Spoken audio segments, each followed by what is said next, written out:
সে আজ অনেক কালের কথা। তখন বাংলার পল্লী অঞ্চল সমৃদ্ধিশীল ছিল এবং শহর অঞ্চলের এত উন্নতি হয়নি। তখন লোকের অভাব অভিযোগ কম ছিল, কারণ জিনিসপত্র ছিল খুব সস্তা। বাঙালি চাকরির জন্য পাগল হয়ে শহরে ছুটে আসত না। গ্রামের নদী, পুকুর ও শস্য ক্ষেত গ্রামবাসীদের অন্ন বস্ত্রের সংস্থান করত। গ্রামের জমিদার ও অবস্থাপন্ন লোকেরা তখন গ্রামেই থাকতেন। পরিবার সকল একান্নবর্তী ছিল এবং পুরুষেরা কেউ কেউ রোজগারের জন্য বিদেশে গেলেও বাকি সকলে গ্রামেই থাকতেন। সেই সময় বাংলার জনসংখ্যা অনেক কম ছিল, সেই জন্য জমি পতিত ও জঙ্গলাকীর্ণ ছিল। গ্রামের আশপাশ নির্জন থাকাতে লোকের মন ডাকাত ও ভূত প্রেতের ভয়ে আচ্ছন্ন ছিল। তখন গঙ্গা ময়রার মতো ভূতের রোজারা বহু রোজগার করতেন। শিকড় বাকড়ে লোকের বিশ্বাস ছিল, অবশ্য তাদের গুণও ছিল যথেষ্ট। সেই কালে আমাদের যশোর জেলার কোন এক বর্ধিষ্ণু গ্রামে শ্রী দেবেন্দ্রনাথ ঘোষ বাস করতেন। গ্রামের নাম ছিল কল্যাণপুর, আর দেবেনবাবু ছিলেন সেই গ্রামের জমিদার। তার দুমহলা চক মিলানো বাড়ি ছিল। বাইরের মহলে ছিল জমিদার বাবুর বৈঠকখানা, নায়েব গোমস্তাদের দপ্তর এবং বাইরের কোনো অতিথি এলে তাদের থাকবার ঘর। বাইরের মহলের পর উঠোন, তারপরেই অন্দর বাড়ি। বাইরের উঠোনের রক থেকে অন্দরমহলে যাবার একটি গলিপথ ছিল, অর্থাৎ বাইরের উঠোনের অন্দরের দিকের রক থেকে সেই গলিপথ দিয়ে অন্দরের উঠোনের রকে যাওয়া যেত। অন্দর বাড়ির মস্ত উঠোন, সেই দিকেই রান্নাবাড়ি, ভাড়ার ঘর, দাসীদের থাকবার ঘর ছিল। অন্দরের দোতলায় দেবেনবাবুর পরিবারবর্গ বাস করতেন। কল্যাণপুরের 10 মাইল উত্তরে উষা গ্রামে দেবেনবাবুর জমিদারি ছিল। এই গ্রামে নায়েব তহসিলদার ছিলেন রামচন্দ্র পাল। তার একটি মাত্র ছেলে নরেন বা নরু। সে এবছর এন্ট্রেন্স পরীক্ষা দেবে। টেস্ট পরীক্ষায় উত্তীর্ণ হলে নরেন রামবাবুকে বলল, বাবা, আমাদের বাড়িতে তো মোটে 2টি ঘর। আমার পড়াশোনার বড় অসুবিধে হচ্ছে। ইউনিভার্সিটি পরীক্ষার আগে এই 2 মাস আমি যদি অন্য কোনো স্থানে থেকে পড়তে পারতাম, তাহলে আমি পাস সম্বন্ধে নিশ্চিন্ত হতে পারতাম। রামবাবু কথাটা বুঝলেন, কিন্তু হঠাৎ কোনো উপায়ে স্থির করতে পারলেন না। উষা গ্রাম ছিল খুব ছোট। গ্রামটি 3 দিকে জঙ্গল ও একদিকে ছিল প্রকাণ্ড মাঠ। যদিও এই গ্রামে কয়েক ঘর মধ্যবিত্ত গৃহস্থের বাস ছিল, কারোর এমন বাড়ি ছিল না যেখানে একটি খালি ঘর পাওয়া যায়। এই বিষয়ে চিন্তা করতে করতে জমিদার মশাইয়ের কথা রামবাবুর মনে পড়ল। দেবেনবাবু ছিলেন অত্যন্ত ভদ্রলোক ও দয়ালু। রামবাবু নিশ্চিত জানতেন যে তার ছেলেকে 2 মাসের জন্য স্থান দিতে জমিদার বাবু কখনো আপত্তি করবেন না। তিনি তার ছেলে নরুকে বললেন, বাবা, আমি তোমার থাকবার একটা জায়গা ঠিক করেছি। আজই কল্যাণপুরে গিয়ে বাবুমশাইকে অনুরোধ করব তিনি যেন তোমাকে পরীক্ষার অন্তত 2 মাস তাঁরই বাড়িতে রাখেন। কিন্তু বাবা, একটা কথা বলি, সেই বাড়িতে বাবুমশাইয়ের পরিবারবর্গও বাস করেন। হয়তো তারা তোমার সঙ্গে মেলামেশা করবেন, তুমি কিন্তু বাবা তাদের সঙ্গে একটু সাবধানে কথাবার্তা বলবে। তোমার 18 বছর বয়স হয়েছে, বেশি কিছু বলা তোমাকে বাহুল্য। দেখো বাবা, কেউ যেন আমার নরুর নিন্দে না করতে পারে।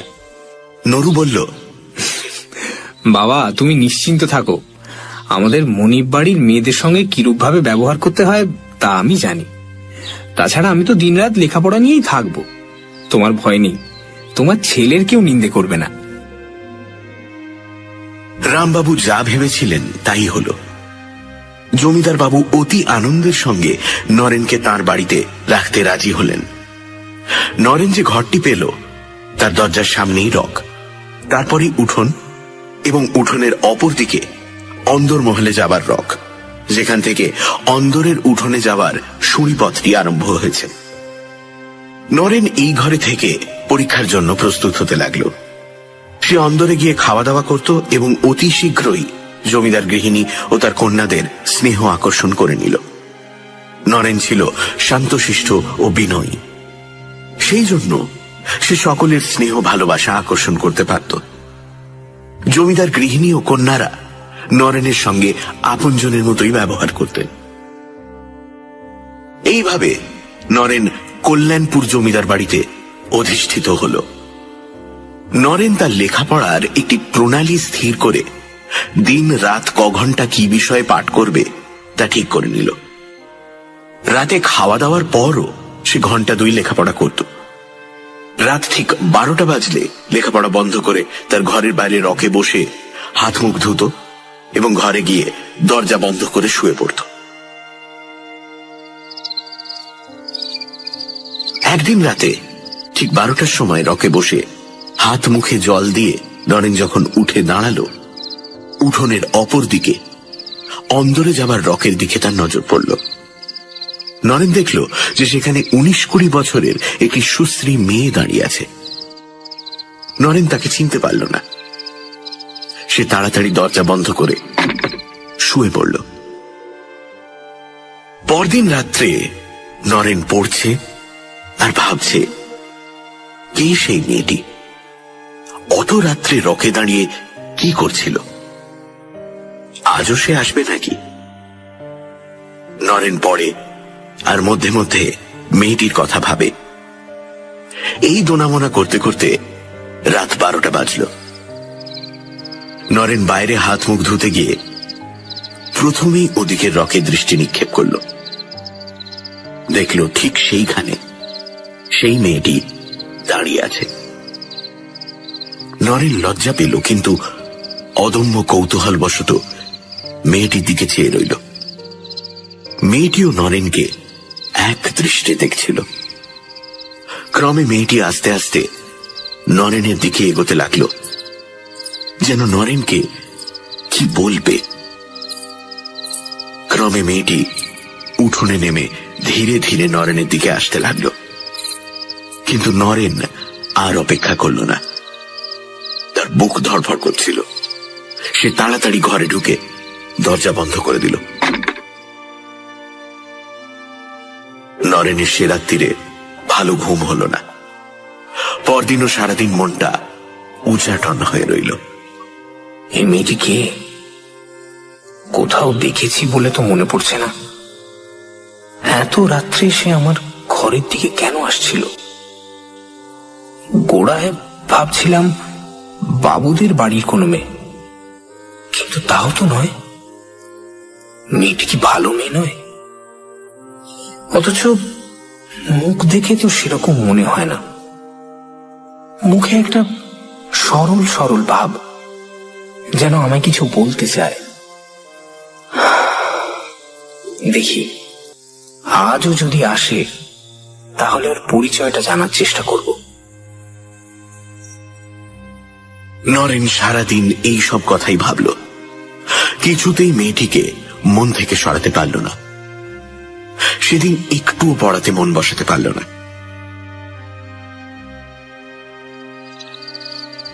রাত 12টা। নরেন ঘরের বাইরে গিয়ে দেখল মেয়েটি আজ রক থেকে নেমে উঠোনের মধ্যে দাঁড়িয়ে আছে। নরেনকে দেখেই মেয়েটি তার কাছে অগ্রসর হয়ে এলো। আজ আর নরেন তাকে ফেরাতে পারল না। মেয়েটি নরেনকে অতি মিষ্টি স্বরে জিজ্ঞেস করল, তোমাকে আমার বড় ভালো লেগেছে, তাই একটু গল্প করতে এলাম। চলো তোমার ঘরে গিয়ে বসি। মেয়েটির চোখে কি ছিল জানি না। নরেন যেন মন্ত্রমুগ্ধ কিংবা মোহগ্রস্তের মতো হয়ে গেল। কেমন এক অবর্ণনীয় ভাব অনুভব করল। সেটা আনন্দ, ভয়, মোহ না সুখ? নরেনের মন এবং দেহ দুই যেন সবশে রইল না। সে মেয়েটির সঙ্গে সঙ্গে তার ঘরে প্রবেশ করল। তুমি কে? আমি মালতী। তুমি আমায় চেনো না। আজ কদিন তোমায় দেখছি, তোমায় বড় ভালো লেগেছে, তাই তোমার সঙ্গে বন্ধুত্ব করতে এলাম। তুমি রাগ করনি তো? আচ্ছা, তুমি এত রাতে আসো কেন? ঠিক রাত 12টার সময় আমার আসবার সুযোগ হয়। অন্য সময় আমি চেষ্টা করলেও আসতে পারি না। এই সব জিনিস একদিন আমি তোমাকে ভালো করে বুঝিয়ে বলবো। আমি রোজ ঠিক রাত 12টার সময় আসবো ও 2টোর সময় চলে যাব। তোমার কোনো ভয় নেই, আমি তোমার কোনো অনিষ্ট করব না। আমার পরিচয় জানতে চেও না, আমি তোমার বন্ধু। এই কি যথেষ্ট নয়? নরেনের তখন স্বাভাবিক অবস্থা ছিল না। তা নইলে হয়তো সে মেয়েটির পুরো পরিচয় জানবার জন্য পীড়াপিড়ি করত, কিন্তু সে তা করল না। সে মেয়েটির সাথে গল্প করতে লাগল। তার মনে অনির্বচনীয় আনন্দ, যেন কেমন মোহগ্রস্ত ভাব। নরেনের একবারও মনে হল না যে এই ব্যাপারটা সম্পূর্ণ অস্বাভাবিক। এক অপরিচিতা মেয়ে ঠিক রাত 12টার সময় আসে, 1 মিনিট আগে কিংবা পরে আসতে পারে না। এর মানে কি? তার আত্মীয় স্বজনই বা কোথায়? এসব কোনো কথা নরেনের মনে উদয় হল না। সে কেবল তার সঙ্গে কথাবার্তার আনন্দে ডুবে রইল। রাত 2টো বাজতেই মেয়েটি উঠে বলল, আর যাই, কাল ঠিক 12টায় আসবো। বলে মেয়েটি ঘরের বাইরে চলে গেল। নরেন প্রায় সঙ্গে সঙ্গে বাইরে গিয়ে আর মেয়েটিকে দেখতে পেল না।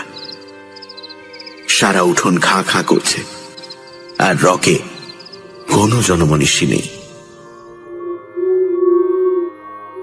পরদিন আবার ঠিক রাত 12টার সময় মালতীর আগমন হল। পড়া সেরে ঘরের বাইরে যেতেই দরজার কাছে মালতীকে সে দেখতে পেল। তারপর দুজনে ঘরের ভিতরে এসে গল্পগুজব আরম্ভ করল। এইভাবেই দিন কাটছে। নরেনের লেখাপড়া চুল হয়ে গেছে। নরেন সর্বক্ষণ মেয়েটির কথা ভাবে, এমনই তার আকর্ষণ। সে সারাদিন উদ্গ্রীব হয়ে থাকে কখন রাত 12টা বাজবে। মেয়েটির সঙ্গ উন্মাদকর, এবং রাত 12টা থেকে 2টো পর্যন্ত এই 2 ঘন্টা সুখের স্বপ্নের মতো কেটে যায়। কখনো কখনো নরেন ভাবে, কে এই মেয়েটি, কোথায় থাকে, কার মেয়ে, কেন সে রাত্রি 12টার সময় আসে, কেন 2টোর পরেই চলে যায়? কিছুই বুঝতে পারে না। তাকে জিজ্ঞাসা করলে মালতী কেবল হাসে, বলে, আমার পরিচয় নিয়ে কি হবে? কেন, আমাকে কি পছন্দ করো না? তুমি প্রায়ই জিজ্ঞাসা করো কেনই বা আমি 12টার সময় আসি ও 2টোর সময় চলে যাই। তার কারণটা আজ তোমায় বলি। রাত 12টা থেকে 2টো পর্যন্ত যে ক্ষণ, কেবল সেই সময়টাই আমি তোমার কাছে আসতে পারি। আমার এমন ক্ষমতা নেই যে 12টার আগে আসি কিংবা 2টোর পরেও থাকি। নরেন এইসব কথা শোনে, আর তার মনে কেমন একটা সন্দেহের উদয় হয়। একবার এই কথাও তার মনের মধ্যে উকি ঝুঁকি মারে যে এ কি মানুষ নয়? আরো একটা জিনিস সে লক্ষ্য করল, যে মালতী চলে যাওয়ার পর তার দেহ মনে একটি গভীর অবসাদ আসে। সে মরার মতো ঘুমিয়ে পড়ে ও পরদিন উঠতে অনেক বেলা হয়। সে আরো লক্ষ্য করল যে তার শরীর দিনের পর দিন শুকিয়ে যাচ্ছে। ক্রমে ক্রমে এই কথা তার মনে বদ্ধমূল হল যে মালতীর সঙ্গ তার পক্ষে মঙ্গলজনক নয়। কিন্তু কি করা যায়? কি করে এর হাত থেকে উদ্ধার পাবে? নরেন বেশ বুঝতে পেরেছে যে এটা তার পক্ষে অসম্ভব, এবং এভাবে আর দিন কতক চললেই তার শরীর একেবারে ভেঙে পড়বে। নরেন উপায় ঠাউরাতে লাগলো যে কি করে মালতীর আশা বন্ধ করা যায়। সে ভাবল যে মালতী যখন বলছে যে রাত 12টা থেকে 2টো পর্যন্ত তার আসবার সময়, আমি কেন সেই সময়টা দরজা বন্ধ করে ঘরের ভেতরে শুয়ে থাকি না? সে দরজা বন্ধ থেকে বুঝতে পারবে যে আমি হয়তো ঘুমিয়ে পড়েছি। নরেন প্রতিজ্ঞা করল যে সেই রাত্রেই সে ঐরম করবে। সেই দিন রাত 11টার সময় নরেন দরজা বন্ধ করে তার বিছানায় শুয়ে পড়ল। সে ঘুমোবার চেষ্টা করল, কিন্তু ঘুম কিছুতেই এলো না। যখন জমিদার বাড়ির ঘড়িতে ঢং ঢং করে 12টা বাজছে, তখন ঘরের মধ্যে খসখস করে কেমন একটা শব্দ হলো। নরেন এতক্ষণ চোখ বুজে পড়েছিল। খসখস শব্দ শুনে নরেন চোখ মেলে দেখল যে মালতী ঘরের ভেতর দরজার কাছে দাঁড়িয়ে আছে।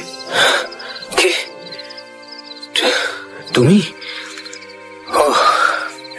যদিও এই ব্যাপারে নরেন হতভম্ব হয়ে গেল, কিন্তু আশ্চর্যের কথা এই যে সে মালতীকে দেখে আবার মোহাবিষ্ট হয়ে পড়ল এবং তাড়াতাড়ি উঠে বসে তাকে সাদর সম্ভাষণ জানালো। মালতী হাসি মুখে বলল, আজ যে বড় দরজা বন্ধ করে রেখেছ, ঘুমিয়ে পড়েছিলে বুঝি? আরে না না না, শরীরটা খারাপ লাগছিল তাই বিছানায় শুয়েছিলাম। ইচ্ছে ছিল 12টা বাজলেই বাইরে যাব, কিন্তু তুমি ঘরের ভেতরে এলে কি করে? আমি এক ম্যাজিক জানি। দরজা বন্ধ থাকলেও কি করে ঘরের ভেতর আসতে পারা যায় সে কথা তোমাকে একদিন আমি বুঝিয়ে দেব।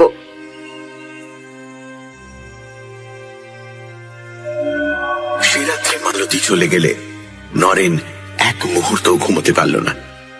সে কেবলই ভাবে যে মালতী কি করে ঘরের দরজা বন্ধ থাকা সত্ত্বেও ভেতরে আসতে পারল, যেটা এতদিন তার মনে উকি ঝুঁকি মারছিল। এখন সেই ধারণা বদ্ধমূল হল। মালতী যে মানুষ নয়, কোনো মৃত স্ত্রীলোক, এই ধারণা তার মনের ওপর চেপে বসল। কিন্তু আত্মা তো অশরীরী, সে দেহ ধারণ করে কি করে? ক্রমে নরেনের মনে পড়ল যে মালতী বারবার বলেছে কেবল রাত 12টা থেকে 2টো পর্যন্ত সে নরেনের কাছে আসতে পারে। নরেন ভাবল হয়তো কেবল এই সময়টুকুর জন্যই সে স্থূল দেহ ধারণ করতে পারে। নরেনের এই সম্বন্ধে কোনো জ্ঞান ছিল না এবং কোনো স্থির সিদ্ধান্তে উপনীত হতে সে পারল না। তবে এটা সে স্থির বুঝল যে এইভাবে আর কিছুদিন চললে, পাশ করা দূরে থাকুক, তার প্রাণ সংশয় হবে। এর 2-4 দিনের ভেতরই নরেন কঙ্কাল সার হয়ে পড়ল। ভয় ও প্রেতসঙ্গ তার শরীর আর মনকে দগ্ধ করে দিল। দিন রাত তার খাওয়া নেই, ঘুম নেই, কেবল রাত্রে ওই 2 ঘন্টা সে ভুলে থাকে। এমনই মালতীর আকর্ষণ, আর এমনই নরেনের মোহ। বাড়ির সকলে দেখল যে নরেন শুকিয়ে যাচ্ছে। একদিন গৃহিণী অনুযোগ করলেন যে সে যেন রাত জেগে বেশি পড়াশোনা না করে। তার পুষ্টিকর খাবারেরও বন্দোবস্ত করলেন, কিন্তু কোনো ফল হল না। তখন গৃহিণী একদিন জমিদার বাবুকে নরেনের শারীরিক অবস্থার কথা জানালেন। দেবেন বাবু নরেনকে ডেকে পাঠালেন ও তাকে বহু প্রশ্ন করলেন। নরেন প্রথমটা লুকোতে চেষ্টা করেছিল, কিন্তু প্রশ্ন বাণী জর্জরিত হয়ে শেষটায় নরেন সেই মেয়েটির কথা বলে ফেলল। একটি ভদ্রলোকের মেয়ে রাত্রে ঘরে আসে শুনে জমিদার বাবু চমকে উঠলেন ও বারবার সেই মেয়েটির পরিচয় জিজ্ঞাসা করলেন। নরেন বলল, আমি অনেক জিজ্ঞেস করেছি, কোনো পরিচয়ই ও দেয় না। তুমি তাকে ঘরে ডেকে আনো কেন? না না, আমি ডাকি না, সে আপনি আসে। তুমি ঘরের দরজা বন্ধ করে থাকো না কেন? তুমি তো বলছো যে সে রাত 12টার আগে আসতে পারে না। তুমি তার আগেই দরজায় খিল দিয়ে শুয়ে পড়ো না কেন? আমি দরজা বন্ধ করে দেখেছি, দরজা বন্ধ থাকলেও সে ঘরে আসে। জমিদার বাবু অবিশ্বাসের হাসি হেসে বললেন, তুমি কি গাঁজাখুরি কথা বলছো? দরজা বন্ধ থাকলে সে আসবে কেমন করে? তা জানি না, বোধহয় তার কোনো অমানসিক ক্ষমতা আছে। আমি তাকে জিজ্ঞাসা করেছিলাম, সে খালি হাসে আর বলে, একদিন বুঝতে পারবে, একদিন বুঝতে পারবে। নরেনের কথা শুনে দেবেনবাবু বিস্ময়ে অভিভূত হয়ে পড়লেন। তিনি বুঝতে পারলেন না যে রহস্যটা কি। তিনি নরেনকে ভালোভাবে জানতেন যে সে সত্যবাদী ও সৎ। বিশেষ করে তার সামনে সে কখনোই মিথ্যে কথা বলবে না। তিনি নরেনকে বললেন, তুমি আমাকে এই ব্যাপারটা দেখাতে পারো? হ্যাঁ, নিশ্চয়ই পারি। আপনি রাত 12টা বাজার একটু আগে থাকতে আমার এই পাশের ঘরটায় লুকিয়ে থাকবেন, তাহলে সবই দেখতে পাবেন, সবই শুনতে পাবেন। দেবেনবাবু তখনই নরেনের ঘরে গেলেন ও দরজা জানলা সব তন্ন তন্ন করে পরীক্ষা করে বুঝলেন যে দরজা বন্ধ থাকলে বাইরে থেকে সে ঘরে আসা একেবারে অসম্ভব। এই ঘরের পাশেই একটি ছোট ঘর ছিল এবং এই দুই ঘরের মধ্যে একটা ছোট জানলা ছিল। দেবেনবাবু ভেবে দেখলেন যে ওই জানলাটা খুলে যদি কেউ আলো নিভিয়ে ওই ছোট ঘরটায় লুকিয়ে থাকে, তাহলে নরেনের ঘরের সব ব্যাপারই সে লক্ষ্য করতে পারবে। দেবেনবাবু মনে মনে এই প্ল্যান স্থির করে রাত্রির জন্য অপেক্ষা করলেন। রাত 12টার কিছু আগে দেবেনবাবু সেই ছোট ঘরটায় গিয়ে ছোট জানলাটার আড়ালে লুকিয়ে রইলেন, কিন্তু নরেনের ঘরের ভেতর তীক্ষ্ণ দৃষ্টি রাখলেন। নরেন দরজা বন্ধ করে শুলে তিনি দরজাটির দিকে এক দৃষ্টি চেয়ে রইলেন, যাতে তার দৃষ্টি এড়িয়ে মেয়েটি ঘরের ভেতর না আসতে পারে। দেবেনবাবু এইভাবে চেয়ে আছেন আর নরেনের ঘরের আলো জ্বলছে। ঠিক 12টার সময় তার চোখে কেমন যেন ধাঁধা লাগলো। তিনি মুহূর্তের জন্য চোখ বুজলেন। তখনই চোখ চেয়ে দেখলেন যে একটি সুন্দরী মেয়ে নরেনের ঘরের ভেতরে দরজার কাছে দাঁড়িয়ে আছে। কিসে কি হলো তিনি ব্যাপারটা কিছুতেই বুঝতে পারলেন না। তারপর মালতী ও নরেন যখন কথাবার্তা বলতে আরম্ভ করল, দেবেনবাবু চুপি সারে সে ঘর থেকে চলে গেলেন। মালতী যে প্রেতিনী সে বিষয়ে তার আর কোনো সন্দেহই রইল না।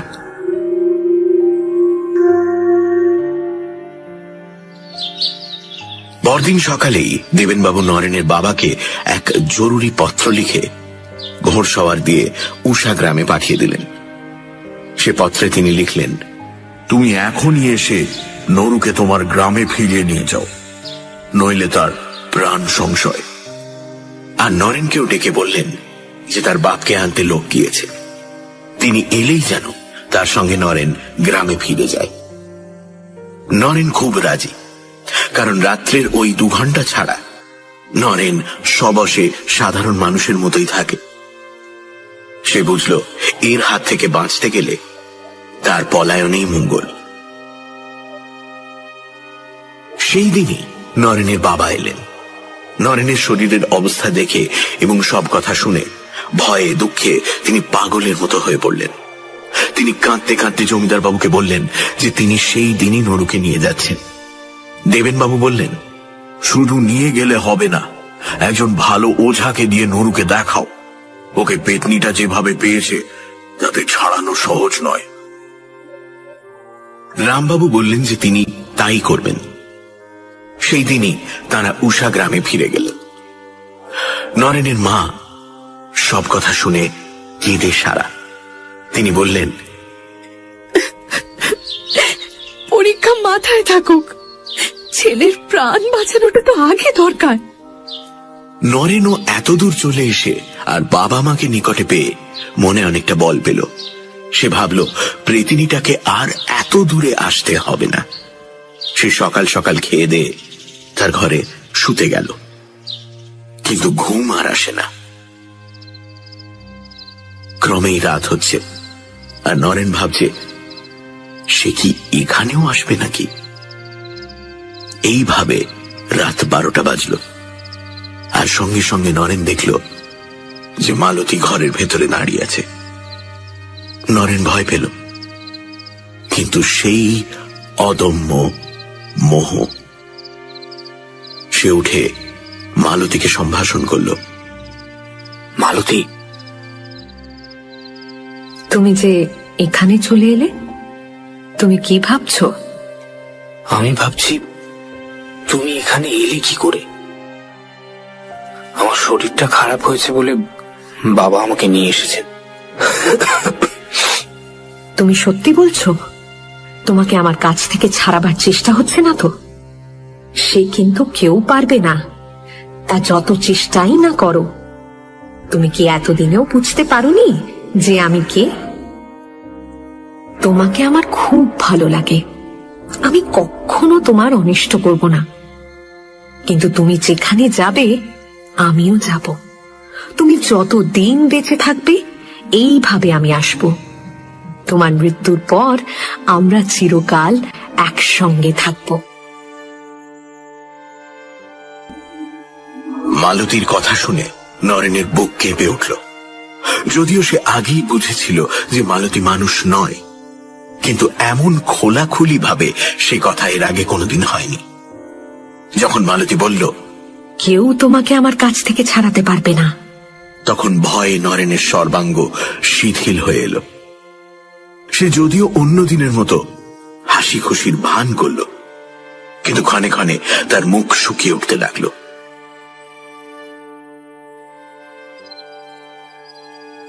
দুটোর সময় মালতী চলে গেলেই নরেন পাগলের মতো ছুটে গিয়ে তার বাবা মা শোবার ঘরের দরজায় ধাক্কা দিতে লাগলো। দরজা খোলো বাবা, আমাকে মেরে ফেলবে বাবা, আমাকে মেরে ফেলবে বাবা, দরজা খোলো বাবা, আমাকে মেরে ফেলবে। তারা তাড়াতাড়ি দরজা খুলে বেরিয়ে এসে সব কথা শুনলেন ও হাহাকার করে কাঁদতে লাগলেন। কি বলছিস বাবা? বাবা এসব কথা বলিস না। কি হয়েছে বাবু? সে রাত্রে আর কেউ ঘুমোতে গেল না। পরদিন সকালেই রামবাবু প্রতিবেশীদের ডেকে এনে সব কথা বললেন। তারা বললেন যত শীঘ্র পারা যায় একজন ভালো ওঝাকে ডাকা হোক, আর যতদিন না ওঝা আসে ততদিন নরু তার বাবা মার মধ্যিখানে শোবে। একজন এই সংবাদ দিলেন যে 7 ক্রোশ দূরে একজন সত্যিকারের ভালো ওঝা থাকে। তার ভূতপ্রেত সম্বন্ধে গভীর জ্ঞান, আর সে অনেক দরকারি শেকড় বাকড়েরও সন্ধান রাখে। সেই জন্যই সেই দিনই সেই ওঝাকে আনতে লোক পাঠানো হলো, আর তাকে বলে দেওয়া হলো যাতে তার পরদিনই সে ওঝাকে নিয়ে আসে। ওঝা যা চাইবে তাকে তাই দেওয়া হবে, এই কথাও তাকে বলে দেওয়া হলো। সেদিন রাত্রে নরেন বাবা মার সঙ্গে এক ঘরে শুল। দুপাশে বাবা মা, আর নরেন শুয়েছে মাঝখানে একই বিছানায়। তিনজনেই জেগে আছেন। আতঙ্কে ও দুশ্চিন্তায় কেউ ঘুমোতে পারছেন না। এইভাবে রাত 12টা বাজল। নরেন চোখ বুজে শুয়েছিল। হঠাৎ নরেন অনুভব করল কে যেন তাকে ঠেলছে। নরেন চমকে চোখ মেলে দেখল মালতী তার মাথার কাছে বসে আছে। নরেন চুপি চুপি বলল, মালতী, তুমি কি করছো? বাবা মা জানতে পারবেন যে? মালতী, তোমার সে ভয় নেই, ওরা কিচ্ছু জানতে পারবে না। নরেন উঠে দেখল যে তার বাবা মা মরার মতো পড়ে আছেন। তারা তখন পাশের ঘরে গেল। এই কথা বলাই বাহুল্য যে মালতী রামবাবু ও তার স্ত্রীকে অজ্ঞান করে রেখেছিল। পরদিন সব কথা শুনে নরেনের বাবা মা পাগলের মতো বুক চাপড়াতে লাগলেন। নরেনও বুঝল যে আর তার নিস্তার নেই। আতঙ্কে ও দুশ্চিন্তায় তার শরীরের আর কিছু নেই। দেহ কঙ্কালসার, সব সময় বুক ধড়ফড় করে, মাথা ঘোরে, বহু কষ্টে হাঁটে, এমনকি বসে থাকতেও কষ্ট হয়। সব সময় শুয়ে থাকতে ইচ্ছে করে। সে ভাবছে এই অবস্থার চেয়ে মরে যাওয়াও ভালো। গ্রামের লোকেরাও দুঃখিত। সকলের শেষ আশা সেই ওঝা, যদি সে কিছু করতে পারে। সেদিন বিকেলে ওঝার আগমন হল। সে ধীরভাবে আগাগোড়া সব কথা শুনে নরেনের শরীরের অবস্থা দেখল। ওঝা বলল যে সে একবার সমস্ত ব্যাপারটা নির্জনে ভেবে দেখবে, যে এর কোনো উপায় আছে কিনা। সে স্পষ্টই বলল যে মেয়েটা যেভাবে নরেনকে গ্রাস করে বসে আছে তাতে তাকে ছাড়ানো খুব শক্ত। এই বলে ওঝা এক নির্জন গাছতলায় গিয়ে বসল। ঘন্টা 2 বাদে সে ফিরে এসে বলল যে একটা উপায় সে বার করেছে, কিন্তু খুব বিপজ্জনক উপায়। সে রামবাবুকে তার আত্মীয় স্বজন এবং প্রবীণ প্রতিবেশীদের ডেকে আনতে বলল। ওঝা তাদের সামনে তার কথা বলবে এবং যদি সকলের মত হয় তাহলে নরেনের ব্যাপারের ভার নেবে। ওঝার কথা মতোই তখনই আত্মীয় স্বজন এবং প্রতিবেশীদের ডাকা হলো। তারা সকলেই রামবাবুর হিতৈষী এবং নরুর মিষ্ট স্বভাবের জন্য তাকে ভালোবাসেন। তারা সকলেই ওঝাকে বিশেষ অনুরোধ জানালেন যে উপায়ই হোক নরুকে যেন এই ভীষণ বিপদ থেকে রক্ষা করা হয়। ওঝা তাদের বলল, আপনারা তো নরেনবাবুর অবস্থা দেখছেন। এইভাবে চললে 1 মাসের মধ্যে ওর মৃত্যু নিশ্চিত।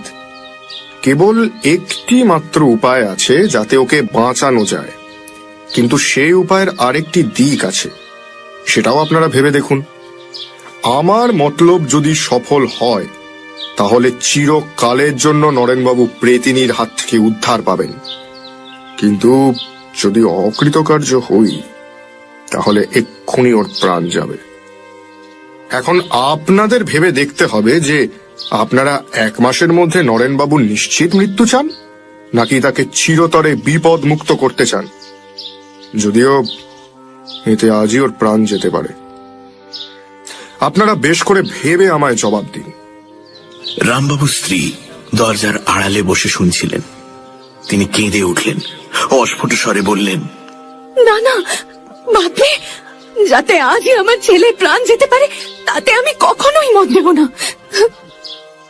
রামবাবু দ্বিধার মধ্যে পড়ে গেছেন, কিন্তু তিনি পুরুষ মানুষ। তিনি ওঝার কথাটি ভালো করে বিবেচনা করতে লাগলেন। একজন বৃদ্ধ প্রতিবেশী ওঝাকে অনুরোধ করলেন সে যাতে তার সমস্ত মতলবটা ভেঙে বলে।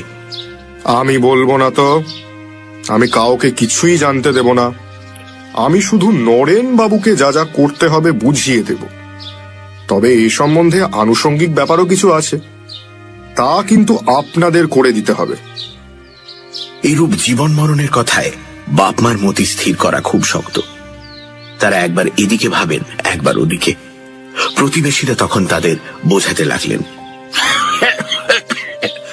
তোমরা কি চাও না যে নরেন সুস্থ শরীরে সুস্থ মনে স্বাভাবিকভাবে বেঁচে থাক?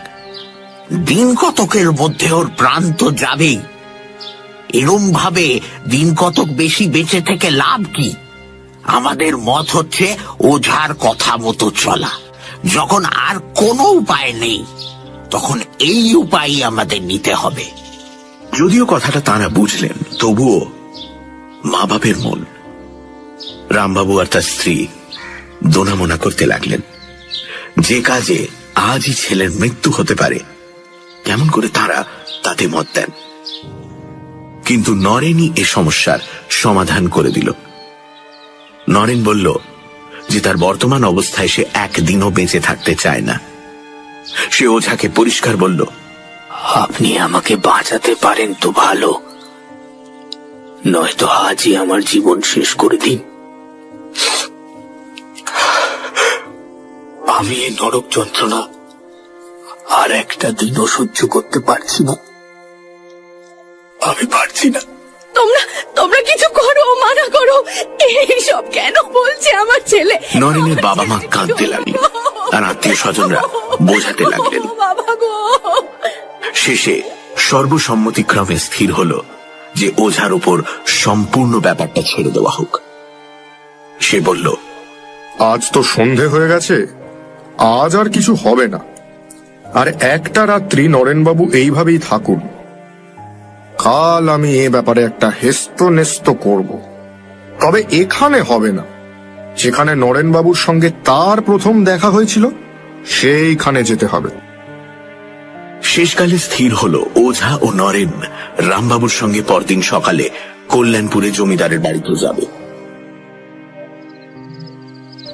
সে রাত্রে মালতী নরেনকে বলল, তোমায় আগেও বলেছি, এখনো বলছি, যে কেউ তোমাকে আমার হাত থেকে কেড়ে নিতে পারবে না। আমি কখনো তোমার কোনো অনিষ্ট করব না। তুমি আগে যেখানে ছিলে সেখানে ফিরে যাও। আমার এখানে আসতে কিছু কষ্ট হয়। বেশ, তাই হবে। কালই আমি কল্যাণপুর ফিরে যাব। পরদিন কল্যাণপুরের জমিদার বাড়িতে রামবাবু, নরেন ও ওঝা উপস্থিত হল। ওঝা দেবেনবাবুকে বিষয়টা বুঝিয়ে দিল এবং বলল, আপনাকে কিছু সাহায্য করতে হবে আমার। দেবেনবাবু খুব আগ্রহের সঙ্গে সব কথা শুনলেন আর বললেন, তুমি যা চাও করব। নরু আমার ছেলের মতো। তাছাড়া মনুষ্যত্বের দিক দিয়েও এই পৈশাচিক ব্যাপারে যাতে অবসান হয় তাতে আমি সর্বপ্রকার সাহায্য করতে বাধ্য। না না, আপনাকে বেশি কিছু করতে হবে না। আপনি শুধু নরেনের ঘরটি খুব ভালো করে সাজিয়ে দিন। ঘরটি ঝেড়ে মুছে তক্তপোষ সরিয়ে সেখানে একটি খাট পেতে দিন। আর ঘরটি আর বিছানাটি নানা রকম ফুল ও মালায় সজ্জিত করুন তো। সব বন্দোবস্ত কিন্তু সন্ধ্যের মধ্যেই শেষ করতে হবে। এতে আর কষ্ট কি, সন্ধ্যের মধ্যেই এই বন্দোবস্ত হয়ে যাবে। রাত 10টার সময় ওঝা নরেনকে নিয়ে সেই ঘরে ঢুকে দরজা বন্ধ করে দিল। সেখানে ওঝা নরেনকে তার মতলবটা ভেঙে বলল আর খুব ভালো করে নরেনকে বুঝিয়ে দিল তাকে কি করতে হবে আর কি বলতে হবে। শেষকালে ওঝা বলল, নরেনবাবু, আপনার জীবন এখন আপনার হাতে। ভূতনাথ মহাদেবের কাছে প্রার্থনা করি যে তিনি আপনার বুকে বল দিন। রাত্রি 12টার কিছু আগে ওঝা ঘর থেকে বেরিয়ে গেল। ঠিক রাত 12টায় মালতীর আগমন হল। নরেন খুব আগ্রহের সঙ্গে তাকে আহ্বান করল এবং সাজানো খাটে বসতে বলল। আজ এ কি ব্যাপার? এমন খাট, এত ফুলের মালা, এ কার জন্য? কেন, তোমার জন্য। আর তার পুরস্কারও তো পেলাম। এর আগে তো কখনো তুমি দুবার আসনি। দুবার মানে? আমি আবার কখন এলাম? সে কি, তুমি এর মধ্যে ভুলে গেলে? তুমি রাত 10:30টার সময় এলে আর বললে যে তুমি ফুল নিয়ে সাজানো ঘর দেখে আজ আগেই এসেছো। আমার সঙ্গে ফুল নিয়ে, মালা নিয়ে কত কাড়াকাড়ি করলে। এ দেখো না, বিছানাতে ছেঁড়া মালা, ছেঁড়া ফুল পড়ে রয়েছে। এই তো 15 মিনিট হলো তুমি গেছো, এর মধ্যে সব ভুলে গেলে? ভুলে গেছো না আমার সঙ্গে তামাশা করছো? হ্যাঁ। নরেনের কথা শুনতে শুনতে মালতীর হাসি মিলিয়ে গেল। মুখ হলো অসম্ভব গম্ভীর আর চোখ দিয়ে আগুন বেরোতে লাগলো। তুমি আমার সঙ্গে ছলনা করছো না তো? আমার গা ছুঁয়ে বলো তো, আমি আজ রাত্রিবেলা আগেও এসেছি কিনা? নরেন তখনই তাই করল। মালতী আর কোনো কথা না বলে এক মনে ভাবতে লাগলো। মালতীর মুখের সৌন্দর্য গেছে মিলিয়ে, মুখ রাগে কালো হয়ে গেছে আর থমথম করছে। কিছুক্ষণ পরে মালতী নরেনকে বলল যে এর আগে সে আসেনি, আর কেউ তার মতো সেজে এসেছিল। নরেন যেন কত দুঃখ আর ভয় পেয়েছে, এইভাবে বলল, মালতী, যদি তাই হয়ে থাকে তবে তুমি তার হাত থেকে আমাকে বাঁচাও মালতী। আমার তোমাকেই ভালো লাগে আর তোমারই বন্ধুত্ব আমার চাই। যদি আর কেউ এভাবে আসে তাহলে আমি আর বাঁচবো না মালতী। যে করে হোক তুমি আমাকে এই ঘোর বিপদ থেকে বাঁচাও মালতী। আমাকে বাঁচাও মালতী। মালতী কিছুক্ষণ গভীরভাবে চিন্তা করে বলল, এর একটা উপায় আছে, কিন্তু তা কি তুমি পারবে? আমাকে সম্পূর্ণ বিশ্বাস করতে পারবে কি? আমি কে তা তো তুমি জানো। এই গভীর রাতে আমার সঙ্গে এক জায়গায় যেতে পারো? নরেন বুঝল যে এতক্ষণে তার জীবনের সবচেয়ে সংকটময় মুহূর্ত উপস্থিত হয়েছে। তার হাত পা ঠান্ডা হয়ে গেল এবং বুকের মধ্যে কেমন করতে লাগলো। সে কষ্টে হেসে বলল, তোমার সঙ্গে যাবো তাতে ভয়টা কি? তুমি কি করতে চাও সেটা আমাকে বুঝিয়ে বলো। এখান থেকে 2 মাইল দূরে উত্তর দিকে যে জঙ্গলটা আছে সেখানে তোমায় নিয়ে যাব। সেখানে এক জায়গায় এক রকমের লতাকে শিশা আছে। সেই লতার শিকড় তোমাকে আনতে হবে। তা তুমি নিজেই নিয়ে এসো না। তুমি তো সব জায়গায় যেতে পারো। বাইরে কি প্রচন্ড মেঘ করেছে দেখেছো? আর তুমি তো জানো আমার হাঁটতে বেশ কষ্ট হয়। আমি যদি আনতে পারতুম তাহলে কি তোমাকে কষ্ট দিই? আমি সে লতা গাছের কাছেও যেতে পারি না। তোমাকে সে শিকড় আনতেই হবে। সেই শিকড় দিন রাত তোমার হাতে বেঁধে রাখতে হবে। ঠিক রাত 12টার সময় সেই শিকড় খুলে অন্য ঘরে তফাৎ করে রেখে আসবে। আর রাত 2টোর সময় আমি চলে গেলে আবার পড়ে থাকবে। কেউ আর তোমার কাছে আসতে পারবে না। নরেন আর কিছু বলল না এবং তারা দুজন ঘর থেকে উঠোনে নামল। ক্রমে উঠোনের বাইরে এসে গ্রামের উত্তর দিকে যেতে লাগলো। আকাশ গভীর মেঘাচ্ছন্ন, মধ্যে মধ্যে বিদ্যুৎ চমকাচ্ছে। পল্লী পথ জনহীন। নরেনের সঙ্গী কেবল মালতী। সে মানুষ নয়, নরেন জানে। শুধু তাই নয়, নরেন দুর্বল বলে মালতী তার হাতও ধরে আছে। মালতী তাকে বলল, এখন তুমি বেশি পরিশ্রম করো না। তুমি আমার কাঁধে ভর দিয়ে চলো। মনে রেখো, আসবার সময় আমি তোমার কাছে থাকতে পারবো না। তোমাকে নিজেই আসতে হবে। এইভাবে তারা দুজনে যাচ্ছে। গ্রাম্য পথ ছেড়ে তারা ধান ক্ষেতের দিকে গেল এবং সরু আলের ওপর দিয়ে যেতে লাগলো।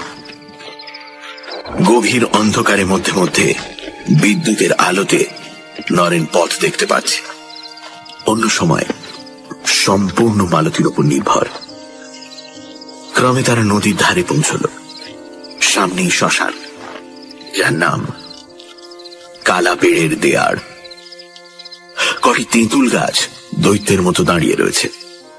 নির্জন স্থান। নরেনের বুক সবলে স্পন্দিত হতে লাগলো, কিন্তু ওঝার কথা তখন তার কানে বাজছে। নরেন বাবু, আপনার জীবন আপনার হাতে। ভূতনাথকে স্মরণ করবেন, কোনো ভয় নেই। এইবার জঙ্গল আরম্ভ হলো। এখান থেকে আর পথ নেই। প্রেতিনী যেদিকে নিয়ে যাচ্ছে, মানুষ সেদিকেই যাচ্ছে। একটু পরে ডান দিকে একটা বড় অশ্বত্থ গাছ দেখা গেল। মালতী নরেনকে ছেড়ে দিয়ে বলল, ওই গাছটার ওপারে আগাছার জঙ্গল আছে। সেখানে গোটা কতক লতানো গাছ আছে। তারই একটা শিকড় শুদ্ধ তুলে নিয়ে এসো। তোমাকে একলাই যেতে হবে। প্রেতিনী নির্দেশ মতো নরেন অগ্রসর হয়ে গেল এবং সেখানে কয়েকটি লতানি গাছ দেখতে পেল। মূল শুদ্ধ একটি লতানি গাছ তুলে এনে নরেন পূর্বস্থানে ফিরে এলো, কিন্তু মালতীকে সে স্থানে দেখতে পেল না। সে ভয়ে কম্পিত স্বরে ডাকল, মালতী, মালতী, মালতী। প্রায় 50 হাত দূর থেকে মালতী জবাব দিল, আমি এখানে আছি। এখন তো মেঘ খানিকটা কেটে গেছে এবং অল্প চাঁদের আলো ফুটেছে। আমার সাদা কাপড় তো তুমি দেখতে পাচ্ছ। আমি এগিয়ে যাচ্ছি, তুমি পেছন পেছনে এসো। নরেন দ্রুত পদে মালতীর দিকে এগিয়ে গিয়ে বলল, আগে তুমি শিকড়টা দেখো তো যে ঠিক জিনিসটা এনেছি কিনা। মালতীর সঙ্গে সঙ্গে এগিয়ে যেতে যেতে বলল, হ্যাঁ হ্যাঁ, ঠিক জিনিসই এনেছো। তুমি আমার অত কাছে এসো না। মালতী এগিয়ে যাচ্ছে আর 50 হাত পিছু পিছু নরেন আসছে। আবার সেই নদীর ধার, সেই কালাপেড়ে দেয়ার, সেই ধান ক্ষেত আর সরু আলের রাস্তা। আবছা আলোতে নরেন মালতীকে দেখতে পাচ্ছে। ক্রমে গ্রাম্য পথে এসে পৌঁছল এবং অবশেষে বাড়ি। তুমি শিকড়টা অন্য ঘরে রেখে এসো, এখনো 2 বাজতে আধ ঘন্টা দেরি আছে। নরেনের ওঝার কথা মনে হলো। পরিত্রাণের উপায় পেলে তা এক মুহূর্তের জন্য ত্যাগ করবে না। তাই নরেন মালতীকে বলল, মালতী, মালতী, আজ আমি বড় ক্লান্ত। তুমি আজ যাও, কাল আবার এসো। বড় ক্লান্ত। বেশ, তাই হোক। এখনই শিকড়টা হাতে বেঁধে ফেলো, কাল রাত 12টার সময় আবার খুলে রেখো।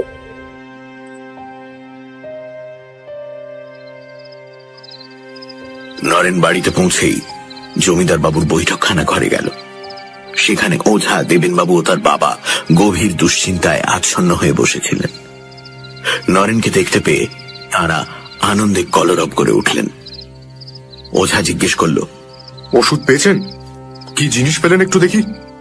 নরেন শিকড় শুদ্ধ লতাটি ওঝাকে দিল, আর মালতী তাকে যা যা বলেছিল তাও বলল। ওঝা বলল, আর ভয় নেই। জয় ভগবান, জয় মহাদেব, জয় ভগবান। সেই রাত্রেই এক বালার ভেতর সেই শিকড় নরেনের বাহুতে মক্ষম করে বেঁধে দেওয়া হলো। সে এমন বজ্র বাঁধন যে নরেন নিজে হাজার চেষ্টা করলেও অন্যের সাহায্য ছাড়া সে বালা খুলতে পারবে না। এই বালা ওঝাই সঙ্গে এনেছিল এবং এর গঠনও একটু বিশেষ রকমের। নরেনকে বালা পরিয়ে দিয়ে ওঝা বলল, এখন দিন কতক রাতে ও কিন্তু রোজ আসবে এবং অনুনয়, বিনয়, এমনকি ভয় প্রদর্শনও করতে পারে। কিন্তু আপনার কোনো ভয় নেই। এই বালাই এখন আপনার ইষ্ট কবচ। সে যাই বলুক আর যাই করুক, আপনি প্রাণান্তেও এই পালাটা খুলবেন না। ওঝা যা বলেছিল তাই হলো। নরেন পরদিন রাত্রে দরজা বন্ধ করে ঘরে শুয়েছে, আর মালতী ঘরের বাইরে থেকে শিকড়টি খুলে ফেলবার জন্য অনুনয় বিনয় করছে। নরেন, কি হলো? দরজা খুলছো না কেন? শিকড়টা খুলে রাখুনি কেন? নরেন, আমি ভেতরে আসতে দাও। কি হলো? তোমার সঙ্গে তো সব কথা হয়েই গেছিল। তুমি দরজা খুলবে না তো? তুমি আমার কথা শুনবে না তো? আজ আর সে বন্ধ দরজার ভেতর দিয়ে ঘরে আসতে পারল না। নরেন মালতীর কথার কোনো জবাব দিল না। প্রথম 2-3 রাত্রি অনুনয় বিনয় ও তারপর ভয়ে প্রদর্শন। আমার কথা না শুনলে আমি তোমার প্রাণ নেব, কেউ তোমায় বাঁচাতে পারবে না। কিন্তু নরেন নিরুত্তর। এই উপদ্রব 8-10 দিন চলেছিল। কি ভেবেছিস ও শিকড় পরে তুই আমার থেকে দূরে চলে যাবি? আমি সেটা কোনোদিনও হতে দেব না। তুই আমাকে ফাঁকি দিবি? তুই ওই শিকড় পরে নিজেকে আমার থেকে দূরে সরিয়ে দিবি? আমি এটা কোনোদিনও হতে দেব না। আমি এর আগেও বলেছিলাম, এখনো বলছি, এই শিকড় খুলে ফেল। আমি তোর কোনো অনিষ্ট করব না। করবি না তো? ঠিক আছে, এবার তোর একদিন কি আমার একদিন। আমি তোকে প্রাণে বাঁচতে দেব না। আমি তোকে নিজের থেকে আলাদা হতে দেব না। তারপর মালতী আর আসেনি। নরেন তার বাবার সঙ্গে গ্রামে ফিরে গেল এবং মা বাবার আদরে যত্নে অতি শীঘ্রই তার পূর্ব স্বাস্থ্য ও মনের বল ফিরে পেল। নরেনের আনন্দ, মা বাবার আনন্দ, আত্মীয় স্বজনের আনন্দ, প্রতিবেশীর আনন্দ, জমিদার বাবু ও তার পরিবার বর্গের আনন্দ, আর সবচেয়ে বড় আনন্দ হল ওঝার। শুধু যে সে একটি অমূল্য জীবন রক্ষা করেছে তাই নয়, সকলের কৃতজ্ঞতা ভাজনও হয়েছে। শুধু তাই নয়, জমিদার বাবু তার কোঁচোর টাকায় ভরে দিয়েছিলেন।